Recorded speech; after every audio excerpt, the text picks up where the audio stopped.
தவேகாவில் இணையும் ஒரு முக்கிய கட்சியினுடைய சிட்டிங் எம்எல்ஏ அது யாரு அப்படின்றத பற்றியும், மணல் முறைகேடை பற்றி விஜய் அவர்கள் பேசியிருந்தாங்க. அதை பற்றி இப்போ அமலாக்கத்துறையும் பேசியிருக்குது. அது என்ன அப்படின்றத பற்றியும், நீங்கள் என்ன உங்கள் தலைவருக்கு பாட்டு வெளியிடுறீங்க, நானும் எங்கள் சின்னவருக்கு பாட்டு வெளியிடுவோம் அப்படின்னு சொல்லிட்டு பாட்டு ஒன்று வெளியிட்டிருக்கிறாங்க. அது யாருக்கான பாட்டு அப்படின்றதையும் இந்த வீடியோ பதிவில் ஃபுல்லாக பார்க்கலாம். Welcome to youth politics.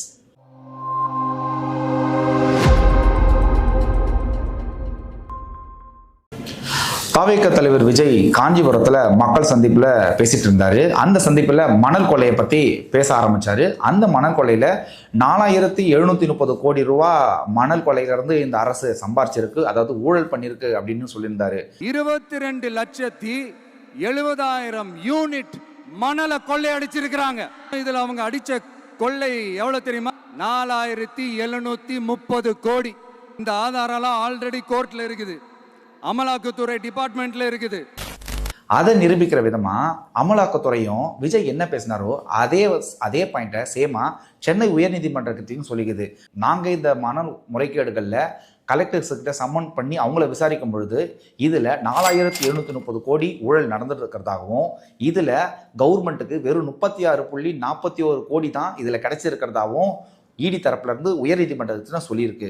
TVK கட்சியில விஜய் அவர்களுக்கு உங்க விஜய் நான் வரேன் அப்படின்னு சொல்லிட்டு அந்த டைட்டில் ஒரு பாட்டு போட்டிருந்தாங்க. அது மக்கள் மத்தியிலையும் நல்ல வரவேற்பு பெற்றது. அதே போல சின்னவர் உதயநிதிக்கும் நாங்க பாட்டு போடுறோம் பாடுறான்னு சொல்லிட்டு திமுகவுடன் உடன்பிறப்புகள் ஒரு பாட்டை கிரியேட் பண்ணி போட்டிருக்கிறாங்க. தலைவர் வருகிறார் அப்படின்னு சொல்லிட்டு அந்த பாட்டை போட்டிருக்கிறாங்க. இதெல்லாம் ஏன் போடுறாங்க? நவம்பர் 27 அவருக்கான பர்த்டே வருது. ஸோ அதனால் அவர் குஷி பத்திர விதமாக போட்டிருக்கிறாங்க. இந்த பாட்டை கேட்டுட்டு இது எப்படி இருக்குது அப்படின்றத உங்களோட கருத்துக்களை கமெண்ட்டில் சொல்லுங்கள்.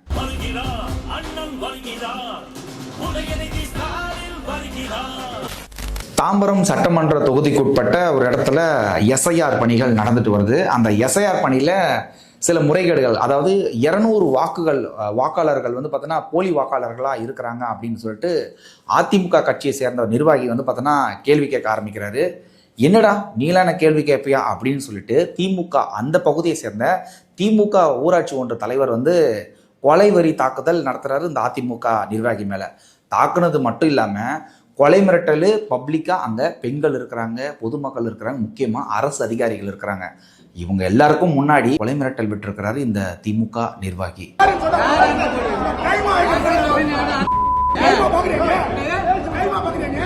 இதை பற்றி உங்களோட கருத்துக்கள் என்ன?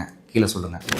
நாளுக்கு நாள் பெண்கள் மீதானும் சரி, சிறுமிகள் மீதானும் சரி பாலியல் வன்கொடுமைகள் நடந்த வண்ணமே இருக்குது. இந்த சட்டமும் என்ன சொல்லுது, நாங்கள் எங்களுடைய இரும்பு கரம் கொண்டு இதை அடக்குவோம் அப்படின்னு சொல்லிட்டு தமிழ்நாட்டு முதலமைச்சரும் சொல்லிட்டு வராரு.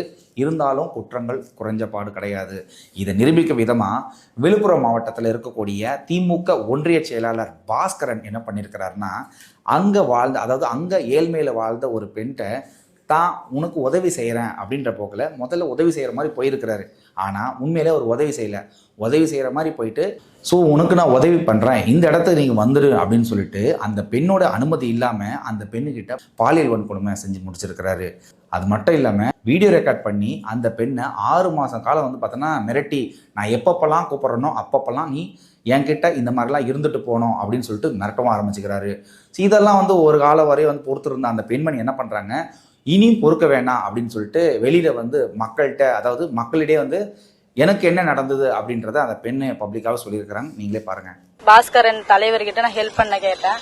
அவர் என்கிட்ட தவறாக நடந்துக்கிட்டு என்னை பலாத்காரம் பண்ணி என் வாழ்க்கையை வீணாக்கிட்டாங்க. கடந்த 6 மாசங்களாக என்னை வீடியோ எடுத்து வச்சுட்டு மறுபடியும் நீ இருக்கலன்னா அந்த வீடியோ நான் வெளியில விட்டுருவேன் அப்படின்னு சொல்லி என்னை மிரட்டிட்டு இருக்காரு. திமுக கட்சி பேரை ஒரு கேடயமாக பயன்படுத்தி திமுக இருக்கக்கூடிய பல திமுக நிர்வாகிகள் பெண்கள் கிட்ட தகாத முறையிலும் சரி பாலியல் அத்துமீறல்களை ஈடுபட்டு தான் வராங்க. அண்ணா யூனிவர்சிட்டி ஞானசேகரன் தொடங்கி இப்போ விழுப்புரத்தில் இருக்கக்கூடிய திமுக ஒன்றிய செயலர் பாஸ்கரன் வர இது தொடர்ந்துட்டு தான் வருது.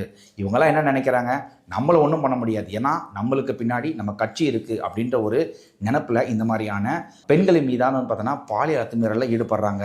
இது போல் நடக்கக்கூடிய இந்த செயல்களால் வரக்கூடிய 2026 தேர்தலில் திமுக என்னதான் மக்களுக்கு நாங்கள் நல்லது பண்ணுறோன்னு சொல்லிட்டு அவங்க எடுத்துரைச்சாலும் இது மாதிரி நடக்கக்கூடிய சம்பவங்கள் திமுகவுக்கு பெரிய ஒரு நெகட்டிவிட்டியாக தான் அமையும்.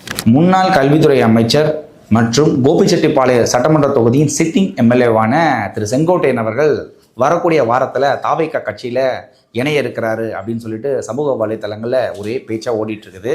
இது எந்த வகையில் உண்மை அப்படின்றத பொறுத்திருந்து பார்க்கலாம். இந்த மாதிரி அங்கங்கே நடந்த முக்கியமான சில சம்பவங்களை பற்றி உங்கள் முன்னாடி நான் சொல்லிட்டேன்.